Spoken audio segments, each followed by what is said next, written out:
কয়েকদিন আগেই, মনে হয় 2 সপ্তাহ আগে, জামাতের একজন সেক্রেটারি সিরাজগঞ্জের, তিনি বলেছেন যে যেসব আওয়ামী লীগের নেতারা পালিয়ে চলে গেছেন তাদের স্ত্রীদের উপর জামাতের হক আছে। আমার ভাই কোনোভাবে এটাকে অস্বীকার করতে পারবেন না, এটা নিউজের হেডলাইন হয়ে এসছে। তাহলে অনেক জায়গাতে আছে, আমার কাছে এই মুহূর্তেই একটা আছে, এটা কোথায় থেকে এসছে জানি না, বাট এটা সবাই জানে। হ্যাঁ, আপনি এটা ক্রস চেক করতে পারেন, আমি ভালো মতো এটা জেনে এসছি।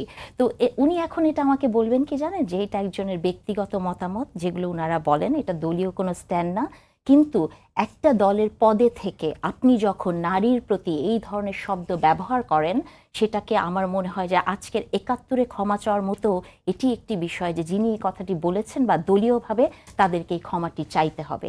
এবং আমার ভাই আমার অনুষ্ঠান দেখেন, দেখে আমার ভালো লাগলো, উনি আমাকে বলেছেন যে একটা অনুষ্ঠানে আমি কোরআনের একটি আয়াত বলেছিলাম। আপনি কি জানেন তারপরে কি হয়েছিল? আমরা সবাই জানি যে জামাতে ইসলাম একটি বড় বাহিনী আছে, তারা হাজার হাজার টাকা খরচ করেন, লাখ লাখ কোটি কোটি টাকা খরচ করেন।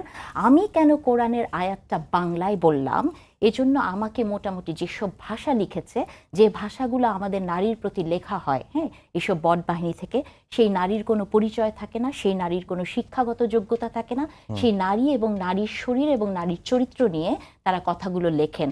তাহলে একটা কোরআনের আয়াত যখন আমি দেশবাসীর জন্য বলবো, বাংলাদেশের অনেক মানুষই আছে অ্যারাবিকের মিনিং বোঝে না, তখন সেটা বাংলা বলাটাই হচ্ছে সমীচীন ছিল।